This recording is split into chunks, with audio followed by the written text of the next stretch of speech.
penghargaan kepada yang berbahagia Datuk Seri Muhammad Nazir Tun Haji Abdul Razak atas kesudian menyampaikan ucap tamu yang cukup penting dan bermakna sebentar tadi. Diberi hormat hadirin dan hadiran, untuk makluman, buku yang diterbitkan oleh ABIM berjudul Cosmopolitan Islam dan Pembinaan Bangsa Malaysia itu bakal berada di pasaran dan diterbitkan dalam dua bahasa, iaitu bahasa Melayu dan juga bahasa Inggeris. Hadirin sekalian, putik kemboja baru mengembang, wangi mengharum di tengah laman, erat perpaduan bangsa berbilang, kemakmuran bersama satu tujuan. Persidangan kita akan dilanjutkan dengan 3 sidang yang menampilkan kesemua 10 pembicara. Sidang pertama dengan tajuk bicara Paradoks Perpaduan 6 Dekad, Reality versus Khayalan, akan mengambil tempat terlebih dahulu. Diikuti dengan sidang kedua dengan topik Malaysia at the Crossroads, Quo Vadis. Dan sidang ketiga yang membawakan tajuk Optimis membangun etos bangsa Malaysia akan menyusuli. Hadirin, dengan ini, tanpa kita melengahkan waktu, saya menjemput moderator Saudari Nur Afiqah Tajuddin bagi meneraju sesi sidang pertama dengan topik bicara Paradoks Perpaduan 6 Dekad, Reality versus Khayalan. Sidang pertama bermula.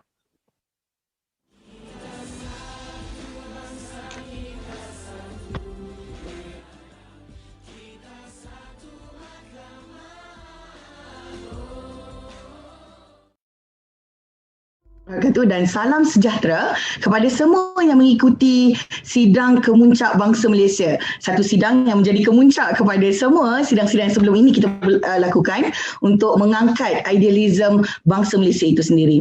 Kepada semua yang mengikuti kami di Zoom, Facebook dan juga YouTube, selamat datang saya ucapkan. Dan sekiranya anda punya apa-apa soalan, sila tinggalkan di bahagian chat dan insyaAllah kita akan go through bersama-sama dengan panelis sebentar nanti.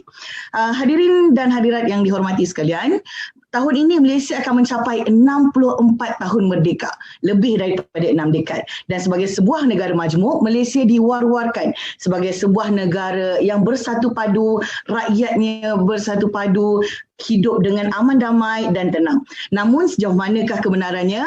Jadi pada hari ini, pagi ini, ABI membawakan 3 orang panel untuk membincangkan paradoks 6 dekad perpaduan. Adakah reality versus khayalan? Yang pertamanya kita akan bersama dengan Datuk Dr. Madeline Berma. Beliau merupakan Pesuruhjaya Suruhanjaya Hak Asasi Manusia ataupun Suhakam.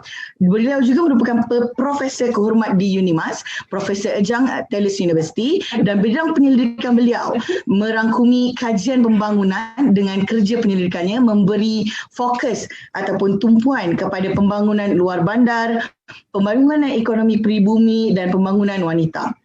Yang kedua, kita akan bersama dengan Profesor Datuk Dr. Denison Jayasuriya. Untuk makluman, Profesor merupakan Fellow Penyelidik Utama di Institut Kajian Etnik kita, Universiti Kebangsaan Malaysia. Beliau juga merupakan ahli jawatankuasa penggerak matlamat pembangunan mampan ataupun SDG di bawah Unit Perancangan Ekonomi, dan beliau merupakan ahli sidang penasihat mantan ahli sidang penasihat Institut Latihan Perpaduan Nasional ataupun Japanin. Dan panel yang ketiga, seorang panel yang dekat dengan ABIM ya. Beliau merupakan Tuan Jufitri Johar ataupun Saudara Jufitri, merupakan Presiden Majlis Belia Malaysia ataupun MBM. Beliau merupakan mantan Naib Presiden ABIM dan penerima anugerah tokoh belia kebangsaan dan belia ASEAN. Dan kini beliau sedang menyiapkan penyelidikan tahap doktor falsafah beliau dalam bidang belia. Tuan-tuan dan puan-puan, tanpa membuang masa lagi, kita teruskan dengan sidang kita. Pusingan yang pertama, para panelis akan menjawab satu soalan yang saya kira menjadi tanda tanya. Seperti yang saya kata tadi, sejauh manakah kebenaran? Jadi pagi ini kita mulakan dengan skala Profesor, Doktor dan juga Saudara Jufitri. Jadi dalam skala 1 hingga 10, berapakah agaknya, saya minta kalau panelis boleh nilaikan tahap perpaduan rakyat di Malaysia? Daripada skala 1 hingga 10, berapakah yang panelis boleh nilaikan dan kenapa dan di manakah kita buat betul dan apa apakah benda yang kita buat salah sepanjang 64 tahun merdeka ini.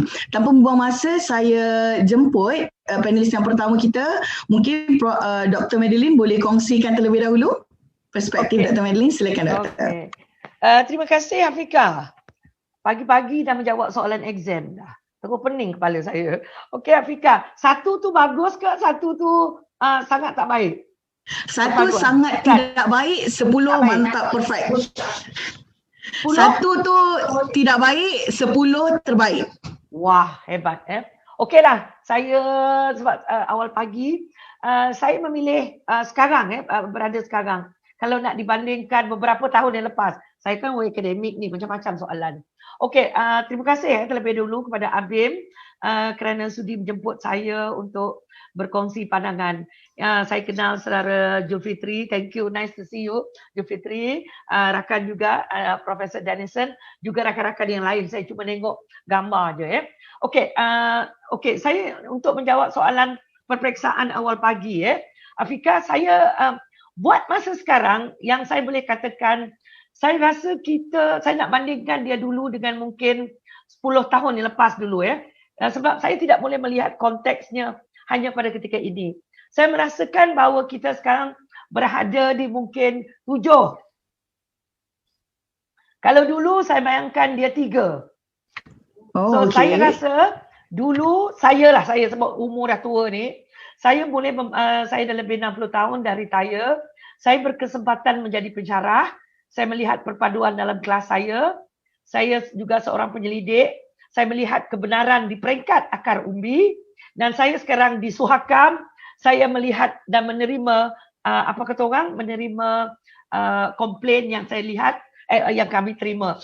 Jadi kalau saya nak bandingkan mungkin, tapi nanti saya jelaskan kenapa saya agak merasakan ada sedikit kegusaran saya terhadap perpaduan. Dulu saya kata mungkin lebih baik berbanding dengan sekarang. Dan ini realitinya bagi saya ini pandangan saya ni tidak semestinya menggambarkan realiti sebenarnya, tapi ini saya berkongsi dari 3 pengalaman saya Satu, mungkin dulu saya sebagai pendidik, kemudian saya sebagai penyelidik, dan kemudian saya sekarang bekerja di Suhakam dan banyak berinteraksi dengan NGO dan juga masyarakat. Okey. Kenapa sekarang saya mengatakan kita, saya rasa kurang, saya rasa wujud kerapuhan dalam perpaduan kita. Tetapi yang saya suka, walaupun kita melihat keadaan kerapuhan dalam keakraban perpaduan kita ini, tetapi ada usaha yang gigih dilakukan, seperti Abim, seperti individu. Saya ingat saya pergi dengan ICASS. Kami berbincang tentang rukun negara. Saya dijemput berbincang tentang banyak topik. Kalau zaman dulu perkara ini tidak banyak dibicarakan. Jadi walaupun ada kerapuhan ataupun keakraban itu mungkin semakin renggang, tetapi ada usaha yang gigih, yang sistematik, dan saya suka teruja tadi bila saya mendengar Presiden Abim dan juga saya mendengar kita ucap sama Sri Nazir tadi menceritakan tentang usaha dan bagaimana beliau begitu tiba-tiba cepat-cepat dia menerima undangan apabila Abim menjemput dia. Kan tadi semasa saya cakap dengan Afika, saya tanya, wah hebat you boleh menarik ramai orang untuk hadir dalam perbincangan ini. Tapi dia kata entahlah, dia kata itulah orang kuat-kuat kat atas tu. Tapi sebenarnya maknanya kita rakyat Malaysia, kita ini paradoks je. Di satu pihak kadang-kadang kita ini lihat berkecamuk, berkelahi, berperang. Kalau ada orang Iban kat situ, istilah sumpit akan keluar. Dalam masa kecamukan itu juga, kita hadir dan kita muncul dalam dalam geram kita, dalam marah kita itu, ada usaha-usaha juga untuk menyatu padukan kita. Inilah yang saya katakan paradoks yang adanya kita di rakyat Malaysia. Dan paradoks ini kita perlu hargai. Jangan lihat dia sebagai sesuatu yang negatif semata-mata. Jadi kalaulah ada suara-suara yang suara kuasa kecil yang katanya menjolok kadang-kadang, Yang kadang-kadang kita kata geramnya saya tengok dekat netizen, sebab sekarang kita ada jabatan netizen yang lebih besar daripada jabatan kerajaan Malaysia. Perlu ada menteri menjaga netizen ni. Kita dengar memang ada di kalangan mereka itu suara-suara nakal, sengaja nak menjolok. Tapi ada setengah itu ada kebenaran dia dan perlu diberi perhatian. Dan kita yang banyak menggunakan ni, saya sebab membuat analisis, saya kata content analysis. Saya melihat memang ada suara yang kecil itu, tetapi secara keseluruhan rakyat Malaysia sebenarnya menghala ke satu arah, iaitu kita ingin membina satu bangsa Malaysia yang bersatu padu. Seperti yang diidamkan oleh Abim, seperti yang diidamkan para politician, whatever you want to call them. Student saya kalau dia salah dengar, dia ingat tikus. So, dan juga secara umumnya ialah kita, setiap individu di Malaysia ini. Sebab we want a better Malaysia.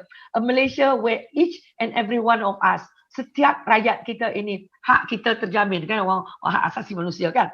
Hak kita terjamin, hak kita sebagai rakyat itu terjamin, di mana kita dilindungi. Dan kita merasakan bahawa, sebab macam saya tidak ada negara lain lagi. Inilah negara saya.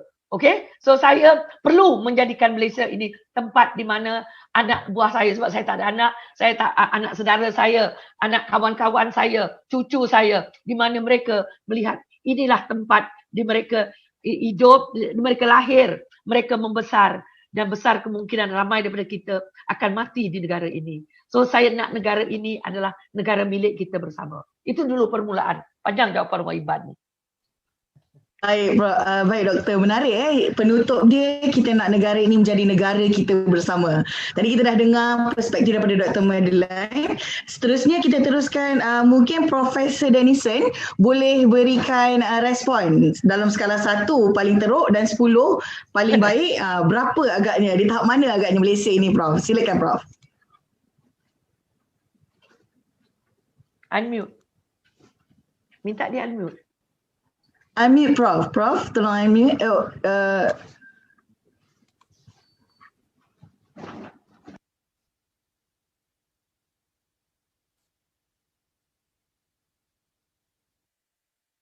Prof Dennison sebentar minta tolong studio, tolong unmute Prof. Okey, silakan Prof. Because tadi tidak dibenarkan unmute. Terima kasih atas jemputan ini. Dan banyak sudah disentuh pagi ini. Kalau saya menggunakan markah, the scaling, 1 dari 10, tadi Prof Madeleine menggunakan 7. Tetapi saya nak gunakan 1 sampai 10, tapi kalau kita melihat A sebagai cemerlang, B sebagai baik, C iaitu dekat 50, memuaskan, D macam gagal lah, fail. So yang lagi itu fail, teruk, fail state dan sebagainya. Mungkin saya akan letaknya dekat 6 lah. Atas 55, tetapi bawah dari 7 kepada 6. Kenapa saya sentuh seperti itu? Mungkin saya katakan prestasi sekarang memuaskan, bukan baik atau cemerlang yang diharapkan. So harapan 1, aspirasi 1, tetapi saya melihatkan reality setakat ini. Kenapa saya sebut sebab-sebab? Mungkin boleh sentuh kepada 3 atau 4 perkara. Yang pertama, penubuhan kerajaan yang sekarang ada, PN, adalah dalam konteks mensuarakan isu-isu bangsa dan penukaran parti politik dari PH ke PN itu ada sentuh kepada sebab-sebab perkauman atau isu-isu seperti itu atas agenda satu kaum, majoriti, agama dan sebagainya. Itu satu perkara, dan kecilkan space demokrasi, the democratic space, the context of change, the conflict dan sebagainya. Dalam suasana setakat ini, political space, participation of parliamentarians, representation dan sebagainya. Walau bagaimanapun, saya kata memuaskan sebab PN lah kerajaan pertama yang telah mewujudkan satu dasar perpaduan negara. Walaupun NUCC itu telah ditubuh oleh kerajaan BN pada waktu itu, dan saya juga ahli sekretariat yang telah mensediakan laporan khas pada waktu itu. Kerajaan pada masa itu tidak edarkan laporan, tetapi diedarkan only in 2018 NUCC laporan. Tetapi kerajaan PN ini telah menubuh satu kementerian baru, satu dasar, satu plan tindakan untuk 10 tahun. So boleh katakan ini adalah satu agenda yang baik atau memuaskan dalam skala yang saya melihatlah. So bukan teruk sangat, bukan gagal, tapi aspirasi politik adalah inklusif, dan mungkin bila kita baca rancangan Malaysia ke-12 yang mungkin akan dikeluarkan oleh kerajaan, kita boleh dapat agenda sosioekonomi, melibat penduduk atau natives, anak negeri Sabah dan Sarawak dan sebagainya. Perkara tiga ialah aspirasi rakyat. Walaupun kita berbincang tentang bangsa atau identiti dan sebagainya, mereka berfikir yang prinsip yang asas ini adalah equality sebagai warga negara. Taraf kewarganegaraan di bangsa plan perpaduan ini mentegaskan bukan saja rukun negara tetapi perlembagaan juga. Dan di perlembagaan satu perkara yang tidak diberi ketekanan adalah artikel 8, kesaksamaan. Walaupun isu-isu berkaitan dengan agenda 153 itu penting, artikel 3 tentang agama, artikel tentang bahasa, artikel tentang hak raja-raja dan sebagainya, itu semua dianggap sebagai prinsip asas untuk membina satu negara, tetapi tidak diberi tekanan kepada artikel 8. So itu sebab saya katakan 6 lah. Walaupun aspirasinya tinggi. Sekarang kita 64 tahun. Saya nak beri sedikit pandangan sebagai seorang minoriti. Minoriti ini sedikit confusing sebab kita nampak muka, nama, kita kata ini India, bukan India dan sebagainya. Walaupun saya dianggap sebagai India, saya keturunan orang Sri Lanka. Keturunan Tamil dari utara, iaitu dari Jaffna. Dan datuk saya yang baru, bila dia datang, 1910.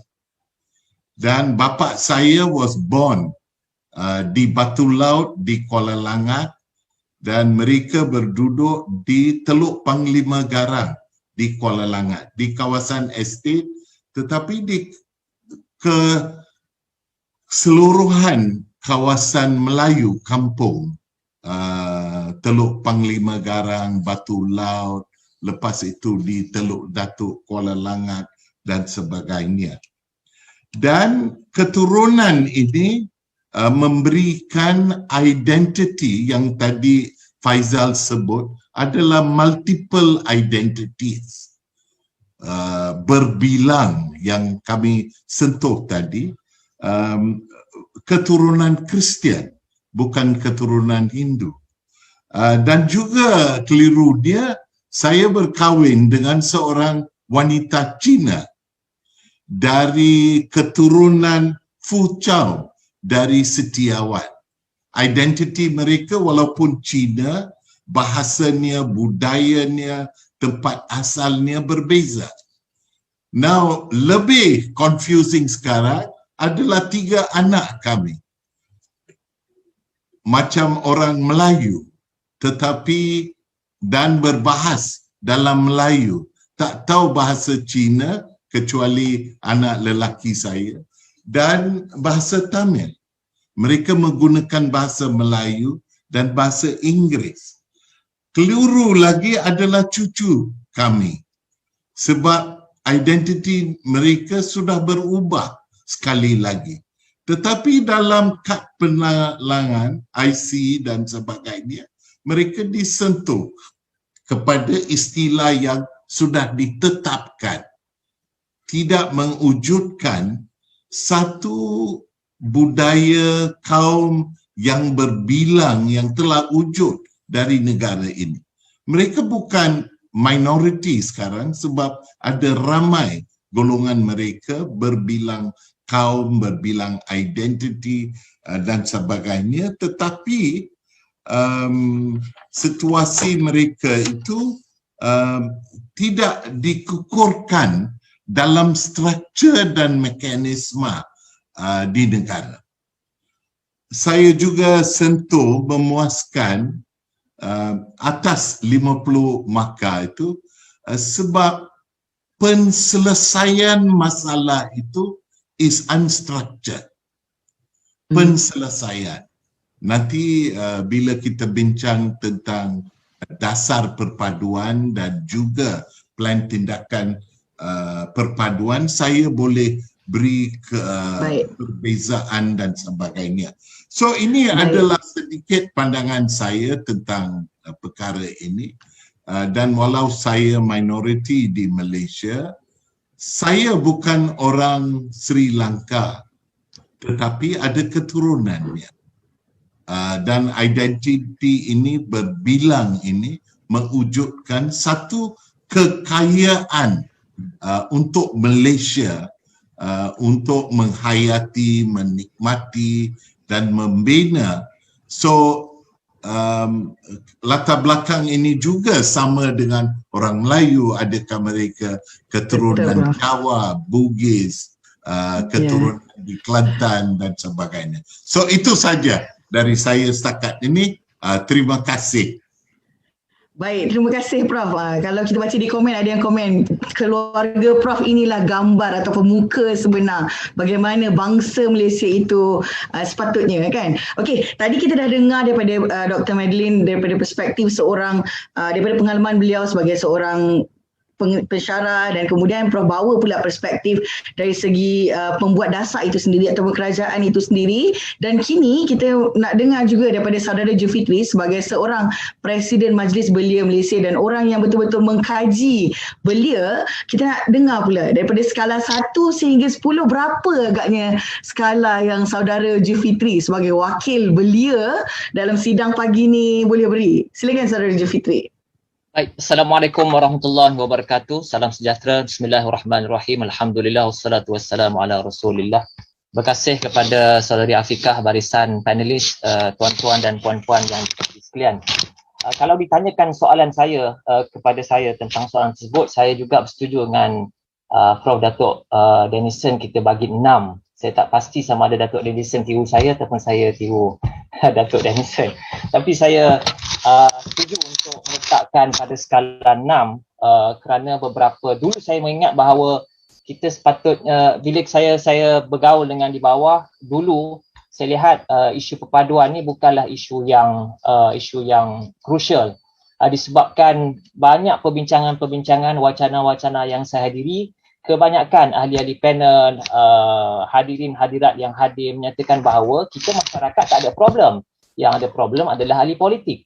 Ahli politik yang menjadikan agenda sempit bangsa dan juga agama itu sebagai bahan politik. Maknanya masyarakat tidak ada sebenarnya problem at all. Kita boleh hidup bersama. Bukan saja hidup bersama, kita boleh melakukan program secara bersama. Saya masih ingat bila saya menjadi Naib Presiden ABIM, kita menjalankan program FGIS, Friendship Group for Interfaith Services. Maknanya kita buat program membantu banjir secara bersama, kita turun pelbagai kaum dan agama, kita turun ke masyarakat untuk show message indirectly, kita buat bantuan banjir, bantuan kemanusiaan ke akar umbi, walaupun tanpa kita menyebut bahawa ini pelbagai kaum, tapi mesejnya telah sampai bahawa kita buat sesuatu perkara, membangun negara, membangun komuniti secara bersama.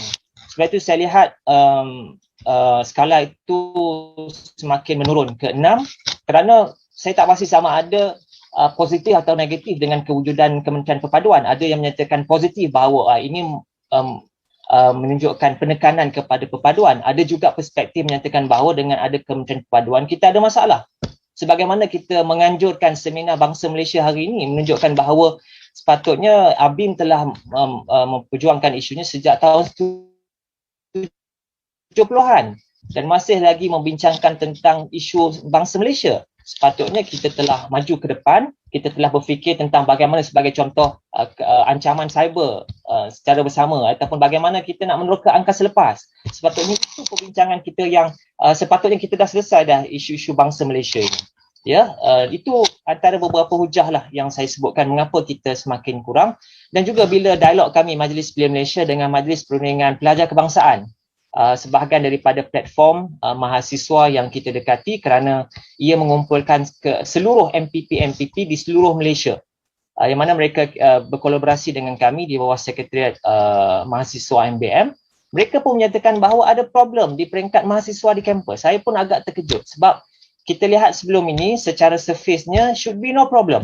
Tapi mereka kata mereka terpaksa membuat modul khas perpaduan untuk melatih, untuk memberikan kesedaran, awareness kepada mahasiswa kita di kampus. Itu adalah kelompok belia yang so-called educated, yang sepatutnya memahami aspirasi rukun negara, yang memahami konsep bangsa Malaysia, yang ambil orang kata kursus hubungan etnik dan sebagainya. Tapi mereka juga ada hikap dan masalah sehingga terpaksa dibuat satu modul khas untuk memastikan kejelikitan ataupun group binding di kalangan belia pelbagai agama itu intact.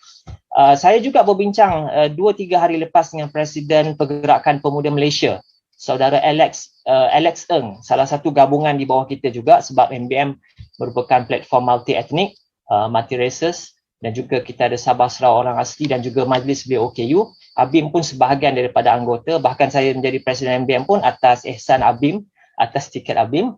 Kita pun bincang juga tentang orang kata kebimbangan kita kepada keadaan semasa perpaduan kita. Saudara Alex Ng tu pemandu F1 kan. Alex Ng silap pula. Ya, menyatakan kita perlu fikir tentang perpaduan. 2 hari lepas saya berdialog dengan 8 major Chinese youth organisation, 8 pertubuhan utama belia berbasiskan Cina. Mereka juga menimbulkan persoalan perpaduan juga yang harus kita buat bersama. Harus kita gerakkan advokasi, kempen. Bagaimana kita nak sampaikan mesej bahawa kita sebenarnya nakkan hidup secara perpaduan. Dan kalau boleh bukan secara hidup secara aman, tetapi kita menyumbang secara bersama untuk pembangunan negara. Persis sebagaimana kita ada konsep Conviventia di zaman Andalus Spanyol. Dulu saya ada buat satu paper bentang, kita bincang tentang konsep Conviventia, peaceful, living, hidup secara bersama dan menyumbang kepada pembangunan tamadun secara bersama. Kita lihat zaman Andalus, majoritinya adalah Islam, tetapi orang Kristian, orang Yahudi diberikan tempat dalam kabinet dan diberikan ruang untuk membangunkan tamadun secara bersama. Tapi paksinya adalah paksi keilmuan, paksi kepada cinta kepada budaya ilmu, paksi kepada cinta untuk hidup secara bersama. Sebab itu secara ringkasnya Saudari Afiqah, kalau boleh saya sebut apa yang kita kurang sepanjang kita hidup di Malaysia ni adalah, bagi saya kita tidak ada masalah. Ini saya nak simpulkan. Bagi saya kita tidak ada masalah untuk kita meletakkan etnik ataupun kaum-kaum kita. Itu bagi saya kita kena pertahankan kerana ia adalah jati diri. Kalau saya Melayu, saya masih lagi mementingkan kemelayuan saya kerana itulah adalah jati diri kita. Tapi kita meletakkan konsep apa yang disebut oleh Saudara Faisal tadi, nilai dan konsep yang lebih besar, iaitu bangsa Malaysia. Tanpa menafikan kita ni Melayu, macam Datuk Dr. Denison tadi daripada Sri Lanka, keturunan Dr. Madeline bangga dengan keibanannya tu, memang dia memang istiqamah dengan keibanannya tu, ya. Itu tak ada masalah sebenarnya.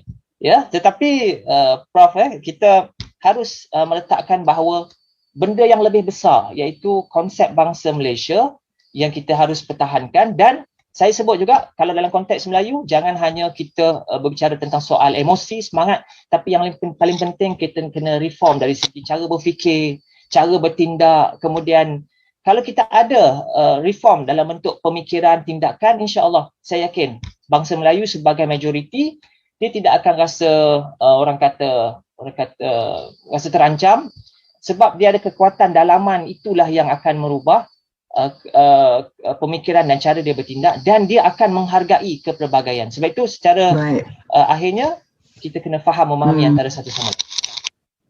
Baik, terima kasih Saudara Julfitri.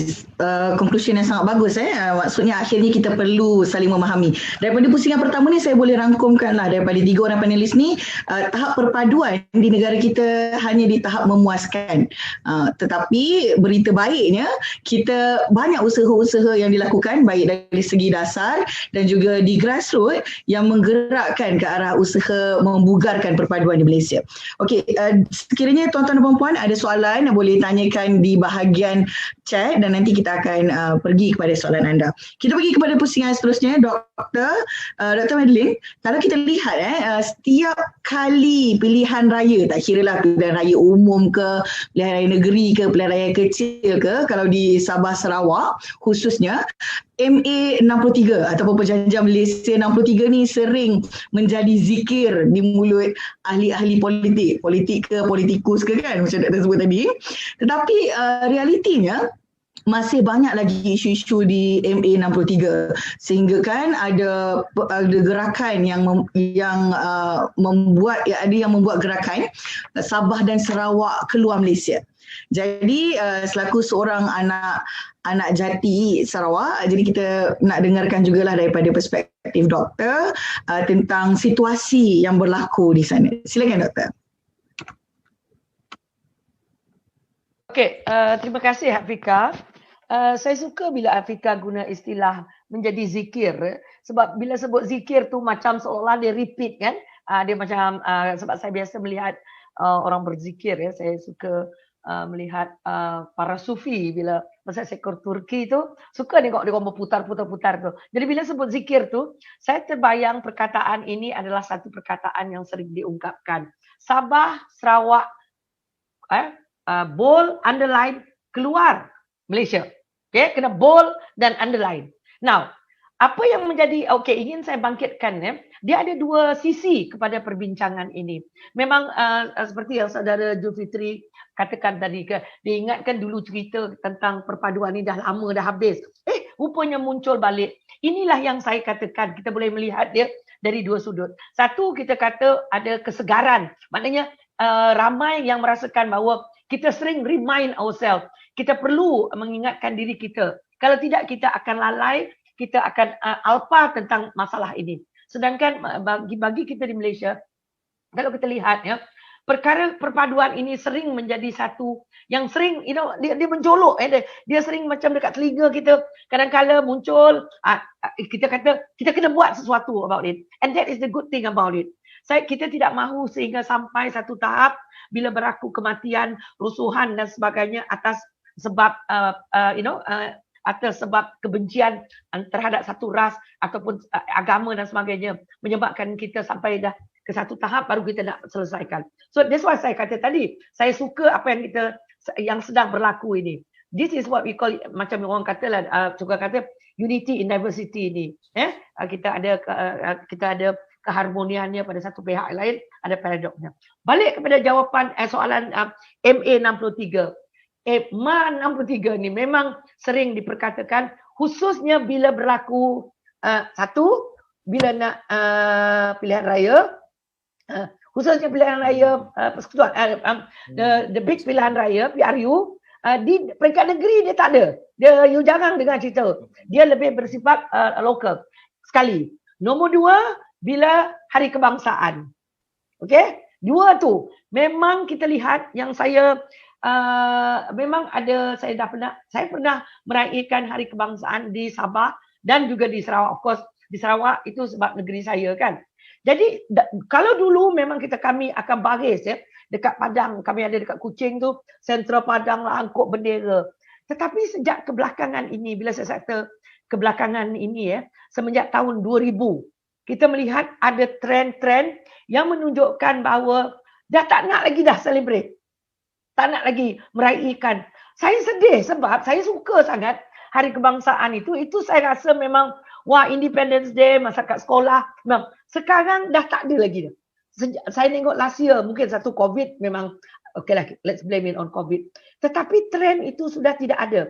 Di Sarawak sekarang kita melihat istilah Sarawak keluar Malaysia, Sabah keluar Malaysia. Nah, perkataan yang perlu kita perhalusi di sini, keluar tu, dia nak keluar daripada mana? Kenapa istilah keluar Malaysia? Sebab Sabah dan Sarawak tidak pernah masuk Malaysia. Ini orang Iban. Amboi kawan saya daripada Sabah ni. Mesti Beverly ni orang Sabah ni. Bukan Beverly.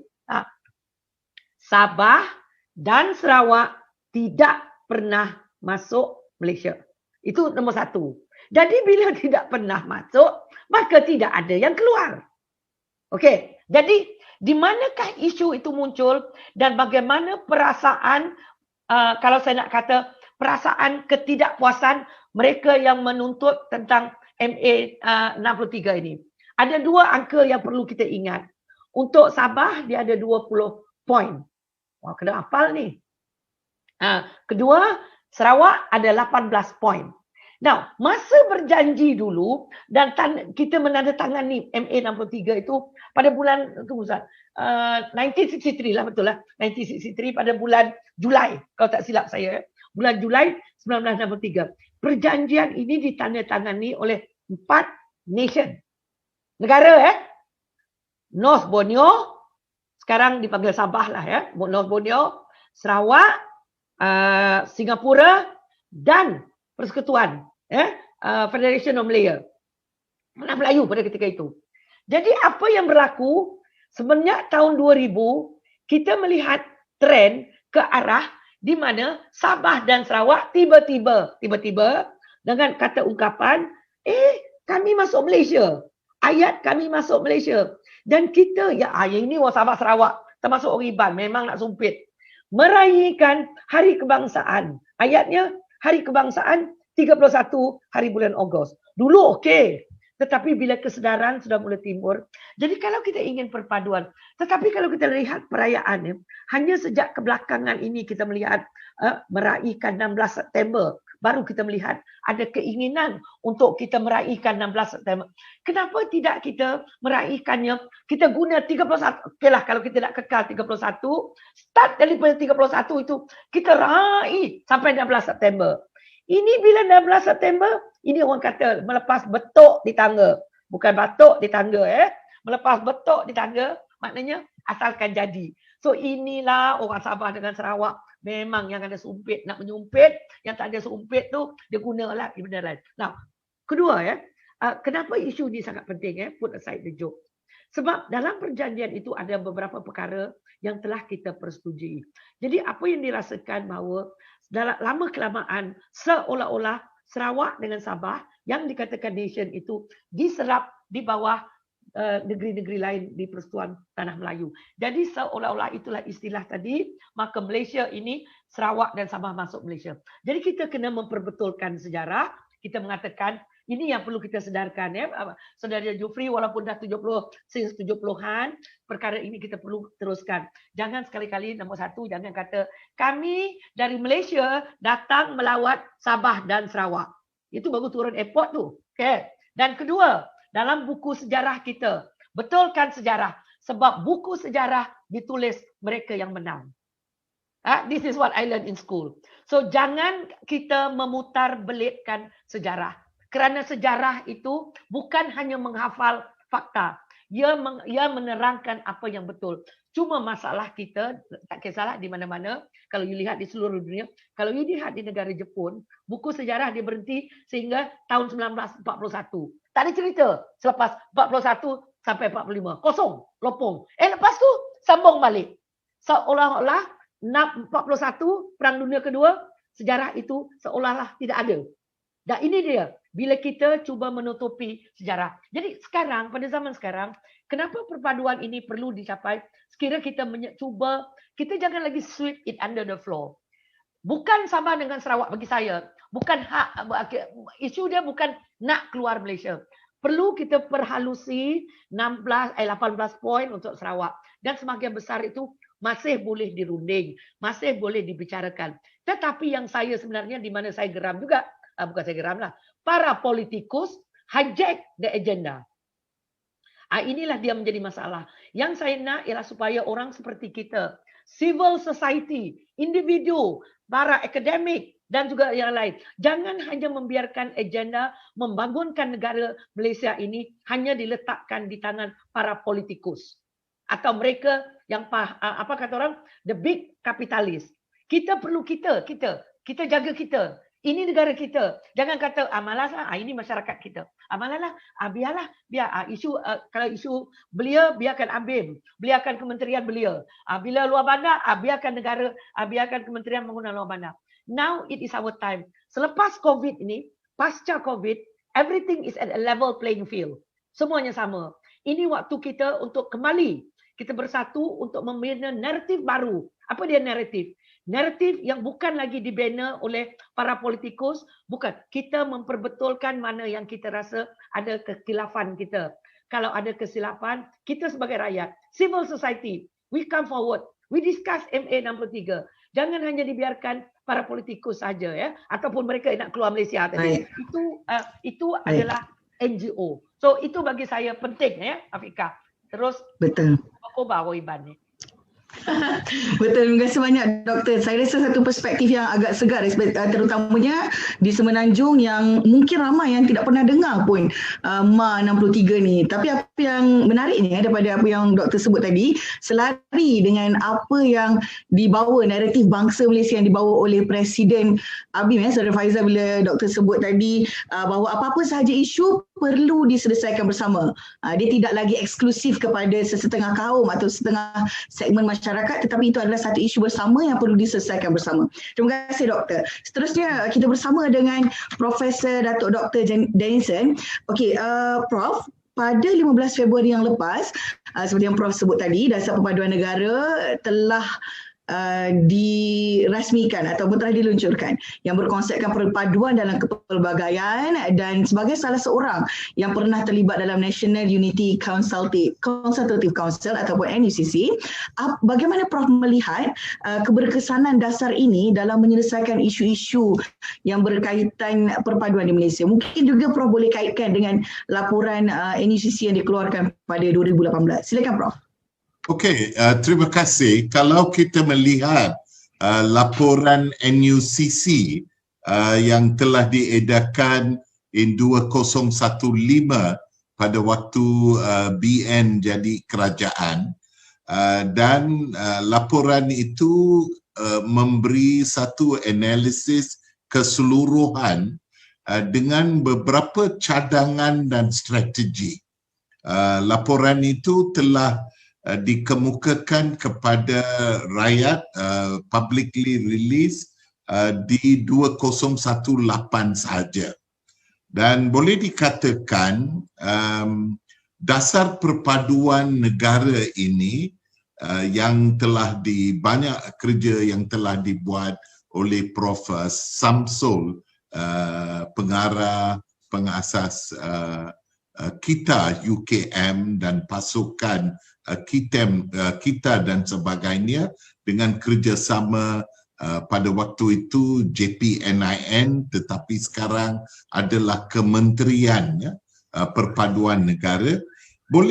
Saya boleh sentuh kepada 3 perkara yang baik tentang laporan ini. Boleh dikatakan pertama kali kita ada satu dasar perpaduan negara dengan plan tindakan.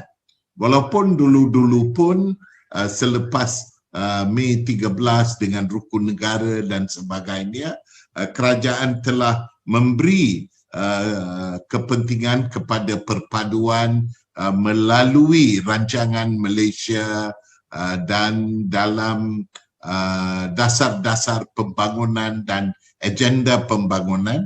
Boleh dikatakan inilah pertama kali kita ada melalui kerajaan PN satu dasar yang telah di-launch, dan tetapi berkait dengan laporan dulu juga sebagai satu pekerja lanjutan. Dan dalam laporan dasar perpaduan negara dan blueprint ini ada 3 aspek yang penting, 12 strategi dan sebagainya, tetapi asasnya adalah menggunakan prinsip-prinsip dari rukun negara dan perlembagaan negara. So itu ada perkara baik. So the foundation of the national unity is based on the principle of rukun negara and perlembagaan yang boleh kita katakan. Dan dalam agenda dan blueprint ini banyak disentuh kepada awareness dan education.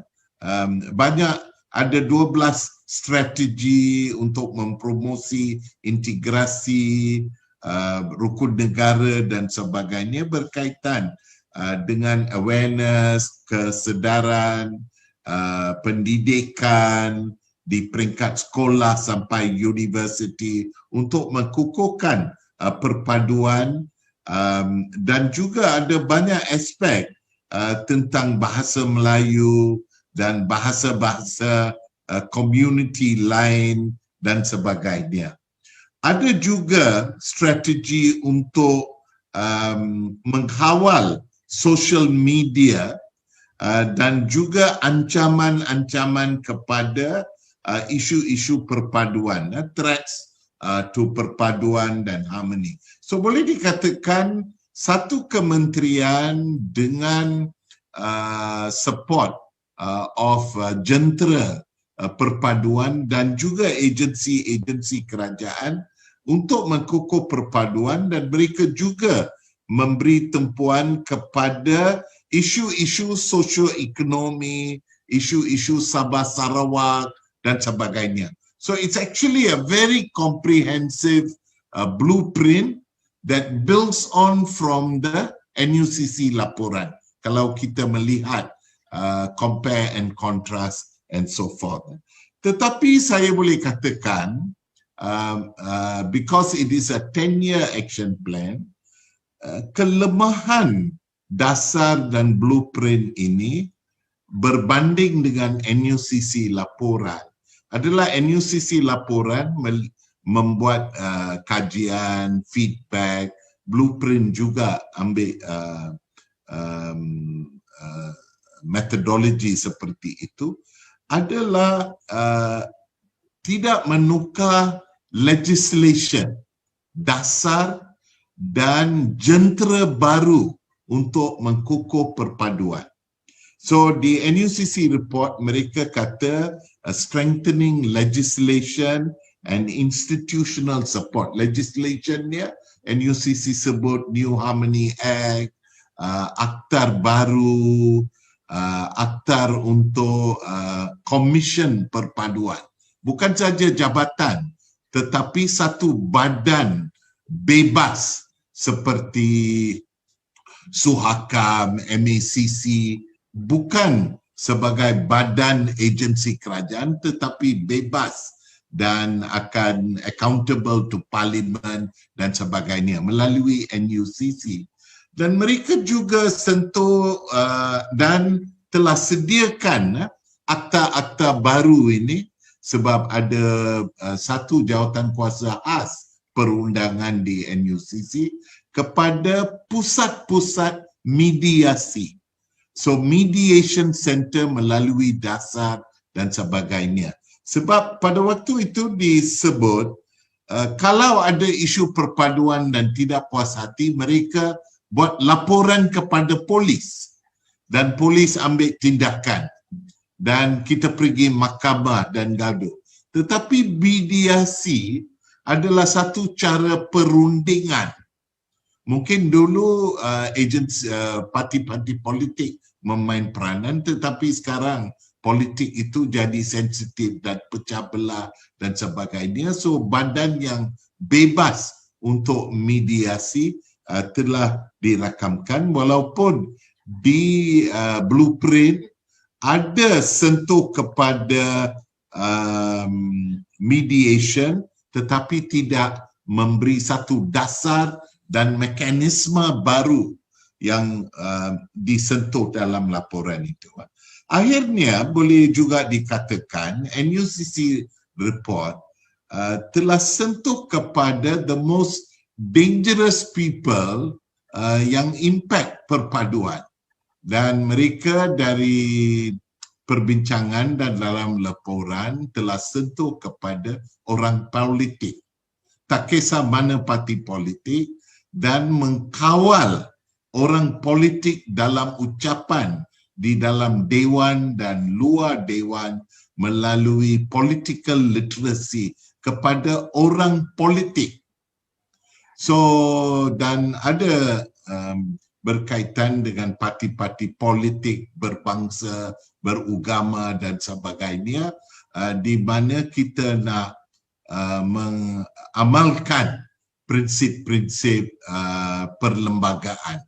So the political literacy and measures to have code of ethic for politician yang mengapikan, tadi telah disentuhkan perkara mengapikan isu-isu perpaduan telah pun disentuh. So I think it is fair to say national unity is not a state that you're going to reach now.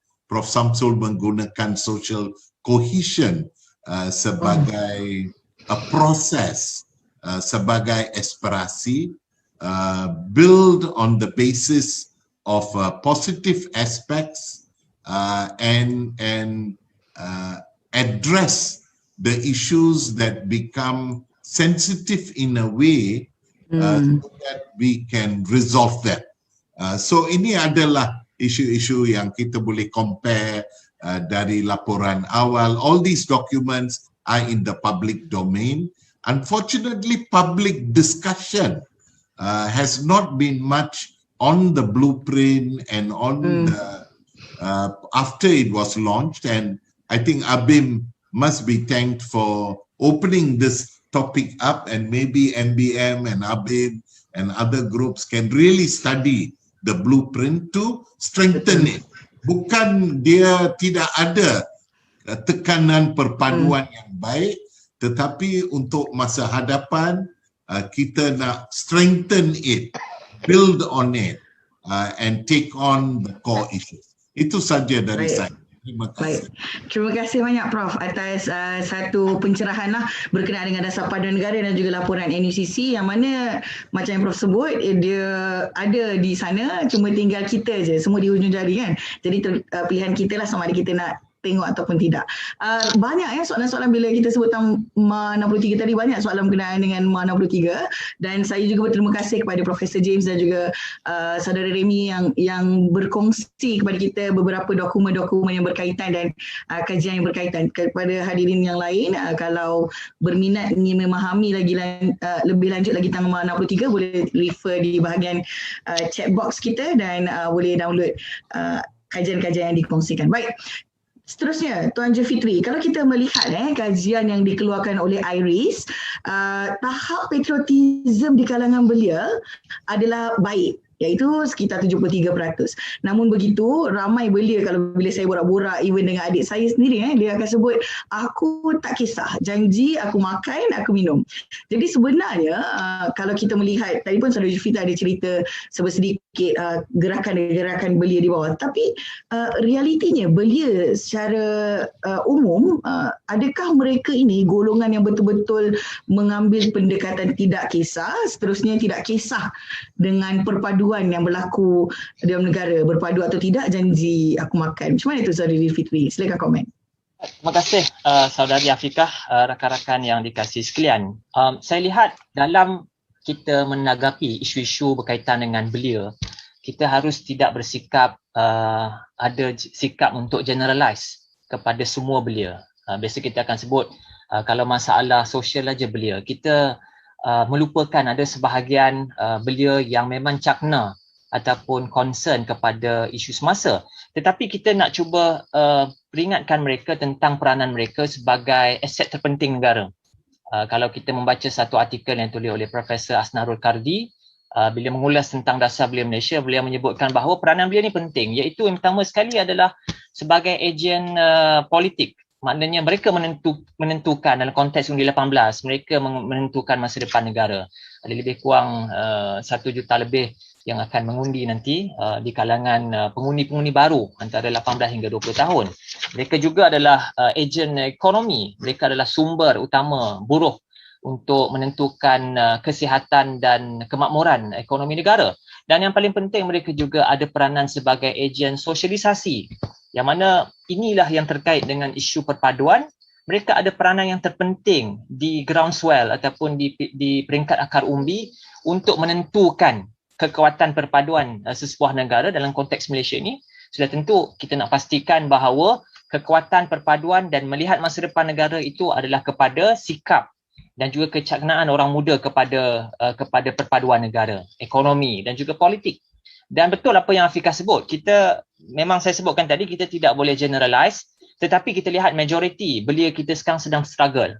Apa yang mereka fikir sekarang ni adalah bagaimana untuk survive. Dan kita kena ingat bahawa kalau kita tidak selesaikan isu ekonomi mereka, dan kita lihat kes-kes di negara-negara lain yang akan terkait dengan isu perpaduan, isu ketidakpuasan hati kepada bangsa yang lain. Bila saya sembang dengan saudara Alex Ng tadi, Presiden 8 Major Chinese of Youth Organisation, beliau menyebutkan bahawa belia Cina tidak ada masalah dari segi ekonomi.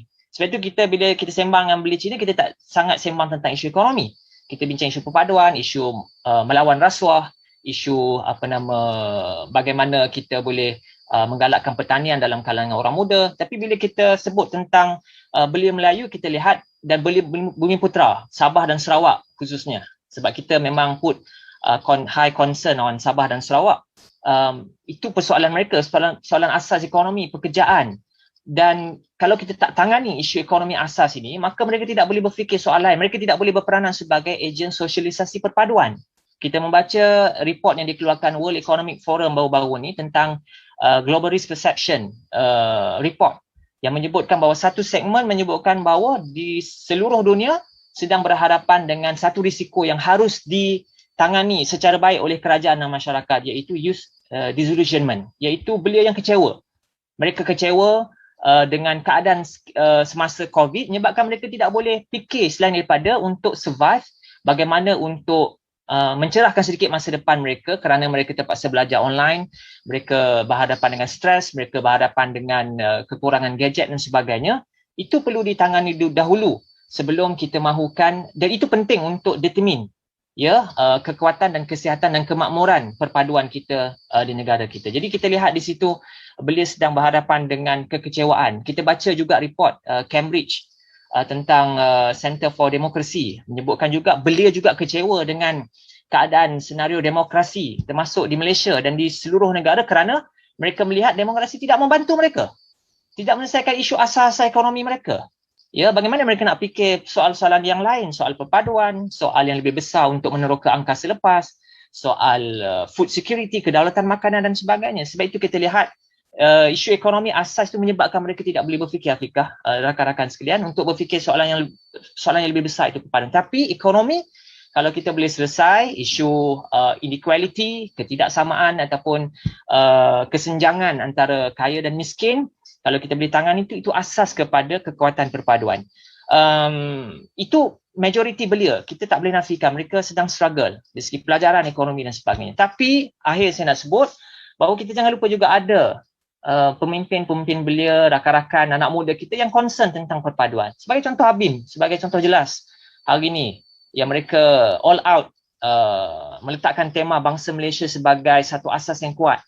Ya, kemudian saya lihat sebelum ni ABIM juga telah melakukan dialog dengan gerakan Belia Sikh Malaysia yang juga merupakan salah satu gabungan di bawah Majlis Belia Malaysia. Kita nak galakkan itu juga dalam Majlis Belia Malaysia dan di luar platform Majlis Belia Malaysia supaya belia ni dia berinteraksi, dia cuba mengenali, dia cuba memahami. Semalam saya bersembang lama dengan Presiden Hindu Youth Organisation, Majlis Belia Hindu. Kita bincang tentang soal bagaimana nak menangani isu kemasukan buku-buku daripada luar, daripada India yang menceritakan tentang yang anti kepada kehidupan beragama. Dan dia disebut Saudara Arun Kumar semalam, Presiden HYO Hindu Youth Organisation, sebut bahawa bagaimana kita boleh menangani isu ni kerana dia kata kat sekolah Tamil pun ada pelajar-pelajar Tamil Islam. Maknanya dia bukan concern sahaja isu budak-budak Tamil Hindu, tapi budak Tamil Islam. Maknanya itu ada pemikiran bagaimana untuk menyelesaikan isu-isu bersama, ya.